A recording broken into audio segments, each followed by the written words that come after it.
실제로 뇌에는 모르핀보다 100배 정도의 강력한 작용을 하는 마약이 존재하고 있음이 발견되었다. 이 물질을 뇌 속에 존재하는 내인성 모르핀, 줄여서 엔도르핀이라고 부른다. 이 뇌내 엔도르핀이야말로 이 책의 주제라 할 수 있다. 안녕하세요. 책 읽어주는 배우 정지철입니다. 어느새 꽃이 피는 봄이 다가왔습니다. 다들 잘 지내셨죠? 오늘 제가 소개해드릴 책은 뇌내 혁명이라는 책입니다. 제가 읽고 감명받았던 부분들을 읽어드리도록 하겠습니다.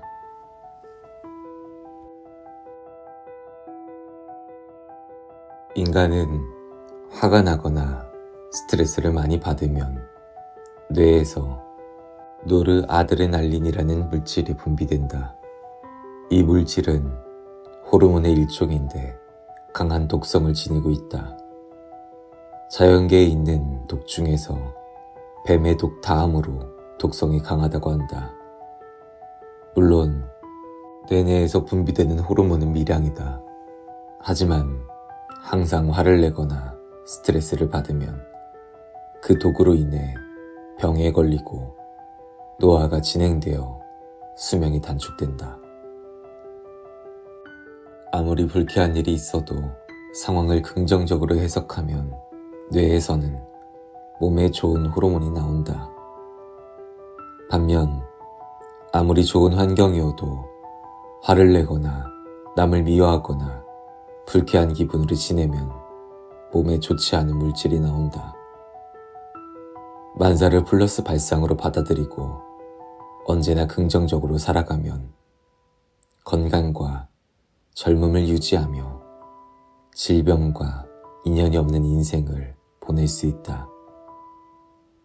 힘들고 괴로운 일을 맞닥뜨렸을 때 부정적인 생각만 하면 노르아드레날린이 분비되지만 그 일을 견디고 뛰어넘어 극복하면 뇌내 엔도르핀이 나오는 것이다. 유쾌하게 살아라. 유쾌하게 살면 항상 생기 넘치고 건강하며 질병과 인연을 맺지 않고 장수할 것이다. 뇌내 엔도르핀은 바르게 살아가려는 사람에게 신이 내려주신 선물이라고 할 수 있다. 화가 나거나 긴장할 때에는 뇌에서 노르아드레날린이, 공포를 느낄 때는 아드레날린이 분비된다. 호르몬은 세포와 세포 사이의 정보를 전달하는 물질로 뇌의 지시를 세포에 전한다. 예를 들어 분노라는 정보가 전달되면 노르아드레날린이 분비되어 우리 몸은 생기 있고 활동적으로 변한다. 그런데 노르아드레날린은 얼핏 보면 살아가는 데 꼭 필요한 물질 같지만 그에 못지않은 독성도 있다. 화를 내거나 강한 스트레스를 느끼는 상태가 지속되면 노르아드레날린의 독성으로 인해 병에 걸리거나 노화가 진행되어 일찍 죽게 되는 것이다. 반면 항상 웃으며 사물을 좋은 방향으로 해석하면 뇌에서 뇌세포를 완성화하고 몸을 건강하게 하는 호르몬이 생성된다. 이 호르몬은 젊음을 유지하고 암세포를 해치우며 기분 좋게 만든다. 건강하게 인생을 즐기며 암이나 생활습관병에 걸리지 않고 장수하고 싶다면 좋은 호르몬이 나오는 방식을 실천하며 살아야 한다. 사람을 기분 좋게 하는 이 호르몬이 바로 뇌내 엔도르핀이다. 물질 구조식이 마약인 모르핀과 비슷하다고 해서 그런 이름이 붙었다. 하지만 마약인 모르핀은 의존성과 부작용이 심각하지만 뇌내 엔도르핀은 그런 염려가 전혀 없다는 점에서 차이가 있다. 인간은 종종 나쁜 생각을 하고 그 생각을 실행하기도 한다. 예를 들어 어떤 사람은 다른 사람을 밟고 올라서라도 내가 이득을 봐야겠다고 생각한다. 그렇게 해서 한몫 두둑히 챙겼다고 하자. 또는 지위나 명예를 얻었다고 하자. 소망이 이루어졌으니 그 사람은 당연히 기분이 좋을 것이다. 기분이 좋으면 뇌내 엔도르핀이 분비된다. 그러나 그런 종류의 즐거움은 오래가지 못한다. 반드시 어딘가에서 이를 그르치게 된다. 이 세상과 사람들에게 도움이 되지 않는 일, 남들에게 원하는 사는 일을 하면 결국 뇌는 그 사람을 파멸의 길로 이끌게 된다. 긴장한 상태에서 일하면 스트레스를 받기 쉽다. 이것은 병의 원인이 된다. 암도 그렇다. 쥐를 이용해 암 발명을 연구한 유명한 실험이 있는데 그 데이터를 보면 스트레스의 강도에 따라 암 발병률이 확연히 달라짐을 알 수 있다. 발암 물질에 의해 암에 걸릴 확률은 10%지만 그때 어떤 종류의 스트레스가 겹치면 암 발병률이 50%의 확률로 훌쩍 뛰어올랐다. 깨달음을 얻은 사람은 보통 사람이라면 스트레스를 받을 상황에도 동요하지 않고 뇌내 엔도르핀을 분비시킬 수 있다. 뇌내 엔도르핀의 작용으로 암에 걸릴 확률은 현저하게 낮출 수 있는 것이다. 쉽게 암에 걸리지 않는다는 것은 곧 다른 병도 잘 걸리지 않는다는 말이 된다. 회사에서 상사의 질책을 받아 분노가 치밀어 오른다. 하던 일이 잘 되어 의기소침해진다. 아내와 다투어서 욱한다. 자녀의 성적표를 보니 어처구니가 없다. 모두 스트레스를 강하게 받을 만한 상황이다. 이 일들을 마이너스 발상으로만 받아들이면 노르아드레날린이 계속 방출된다.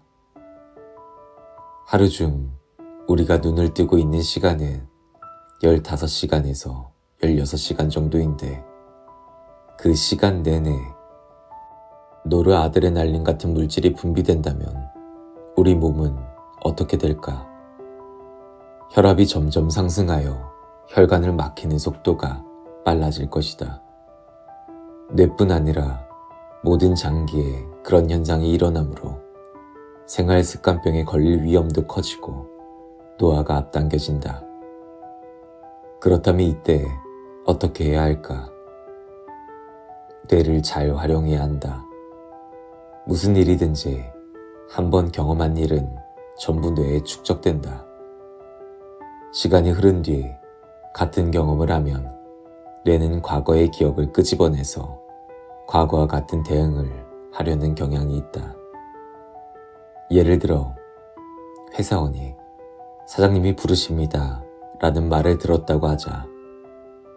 예전에 사장에게 호되게 꾸지람을 들었던 기억이 있는 사람이라면 오늘도 깨지겠군 이라고 생각할 것이다. 칭찬받을 거야 라고 좋게 생각하기는 쉽지 않다. 아직 아무 일도 벌어지지 않았지만 머릿속에서 일어나는 불길한 상상만으로도 심장이 두근거리고 노르아드레날린이 폭발적으로 분출된다. 이때는 무조건으로 역발상을 해야 한다. 일단 다음에는 나도 칭찬받아야지 하고 생각해보자.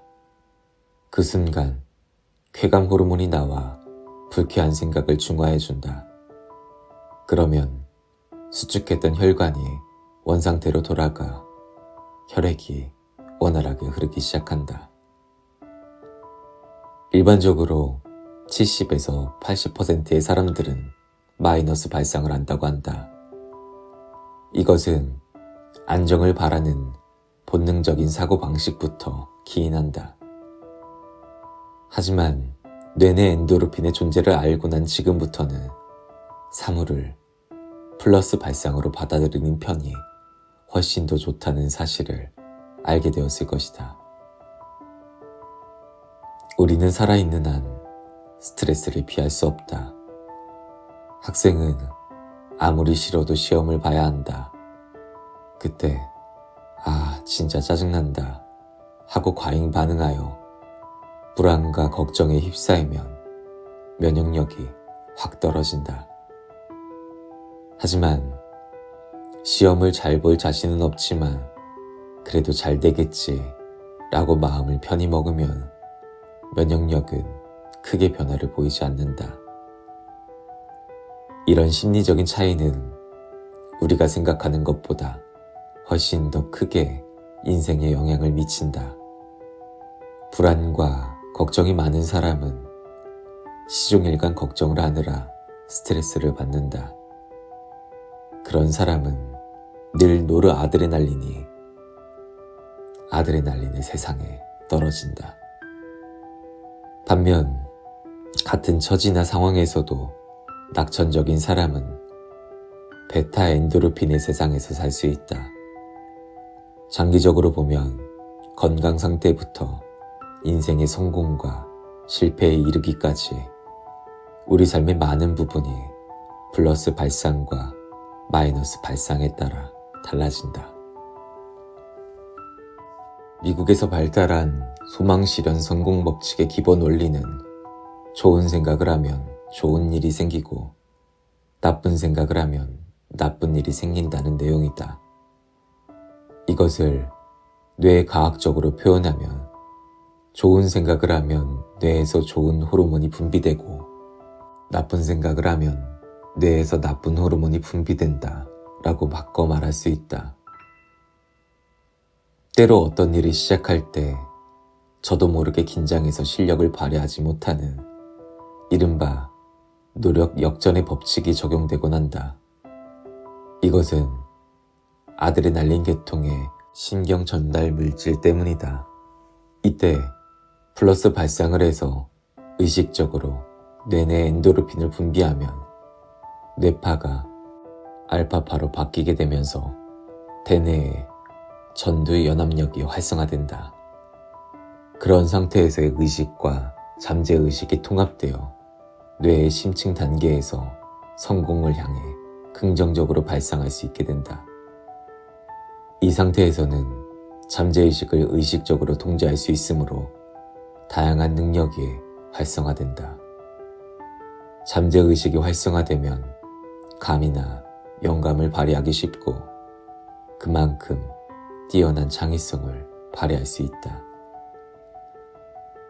그런데 인간이 사랑이나 자아 실현을 이루게 하는 동기도 결국은 그 행위가 쾌감을 수반하기 때문이다.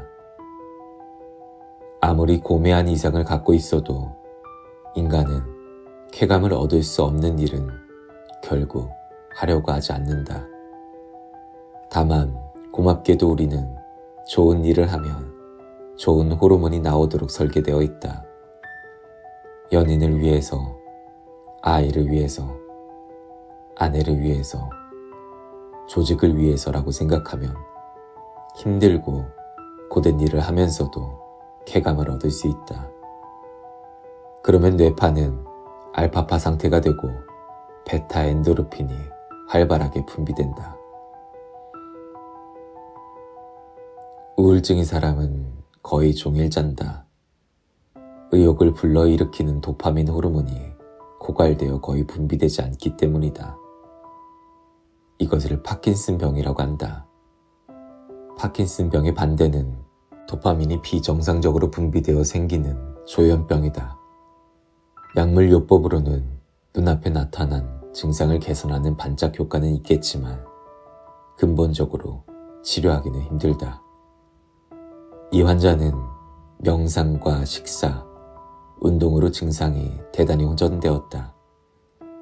증상은 육체에 나타났지만 이것은 전형적인 마음의 병이다. 따라서 앞선 사례에서도 말했듯이 명상 전에 자신이 좋아하는 사물에 대한 이미지를 미리 뇌리에 심어놓는 과정이 필요하다.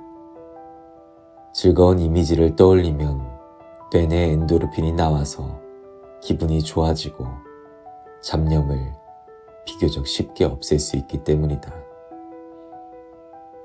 건강이란 단순히 질병에 걸리지 않거나 병약하지 않은 상태를 뜻할 뿐 아니라 신체적, 정신적, 사회적으로도 안전한 상태를 의미한다. 인간의 사고방식은 종종 습관의 지배를 받는다. 마이너스 발생을 하는 사람은 끊임없이 마이너스 사고를 하고, 플러스 발생을 하는 사람은 계속해서 플러스 사고를 한다.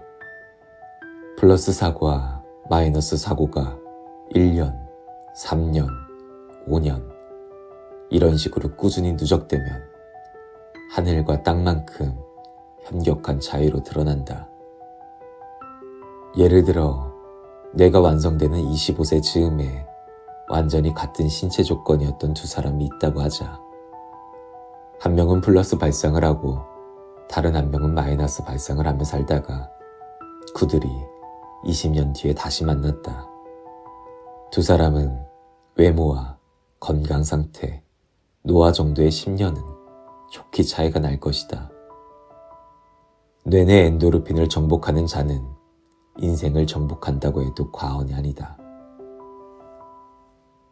뇌 내 엔도르핀도 감마 아미노낙산이라는 억제 물질이 작용한다. 그러나 도파민 분비 신경이 인간 특유의 뇌연합령과 연동되어 작용할 때는 브레이크 기능을 하는 물질이 생성되지 않는다. 그 이유는 무엇일까? 즉, 인간이 진선미에 관계되거나 정의로운 행동을 할 때는 그것을 방해하는 물질이 나오지 않는다. 뇌 내 엔도르핀이 무한대로 분비된다. 그런데 뇌 내 엔도르핀은 마약 모르핀보다 훨씬 효력이 강하기 때문에 인간은 자아 실현을 할 때 가장 강력한 쾌감을 느낀다. 나는 바로 이러한 물리적 현상에서 창조주의 목적과 같은 것을 느낀다. 일반적으로 예술가의 수명이 긴 이유는 그들이 진선미에 관련된 일을 하기 때문일 것이다. 그들에게는 뇌 내 엔도르핀이 끊임없이 나오기 때문에 창작 의욕과 창작의 기쁨을 느낀다. 오래 지속하도록 연습하면 좋다. 하나는 신념을 갖는 것이다. 인간은 누구나 나름의 신이나 절대적 존재 또는 동경하는 세상을 갖고 있기 마련이다. 우리는 그것을 신념이라 부른다. 신념을 가지면 사물에게 휘둘리지 않고 플러스 발상도 쉽게 할 수 있다. 이 상태는 종교를 열심히 믿는 사람들에게 종종 보인다. 종교에 깊이 빠지면 남들은 이해하지 못하더라도 본인은 무한한 행복을 느낀다. 모든 종교가 어느 정도 신자를 확보할 수 있는 이유는 믿음 그 자체로 뇌 내 엔도르핀을 분비시킬 수 있기 때문이다. 이와 같은 상태는 종교를 통해서도 가능하지만 신념이나 사명감이 그 자리를 대체할 수도 있다. 반에 공부에 재능이 있는 아이가 한두 명은 있기 마련이다. 공부에 전혀 재능이 없는 아이도 한두 명 있다.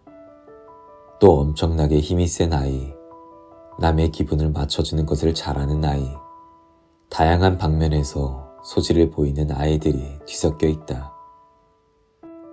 그런데 학업 성적이 좋은 아이 외에는 쓸모가 없다고 치부하는 것이 현 교육 시스템이다. 이래서는 학업 성적 외에는 재능을 가진 아이로 성장할 수 없다. 힘이 세다는 자신의 개성을 발휘할 곳이 없기에 쇠막대기로 부모를 때리거나 살인, 강도도 서슴지 않게 된다. 이런 일이 일어나는 것은 모두 다 어른들의 책임이다. 좀 더 높여서 우리는 왜 태어났는지, 어떻게 살아야 하는지를 가르쳐 주어야 한다. 그러나 사실 어른들도 그 점을 생각하지 못하며 살아왔다. 먼저 어른이 그 점에 대해 깊이 생각해 봐야 한다.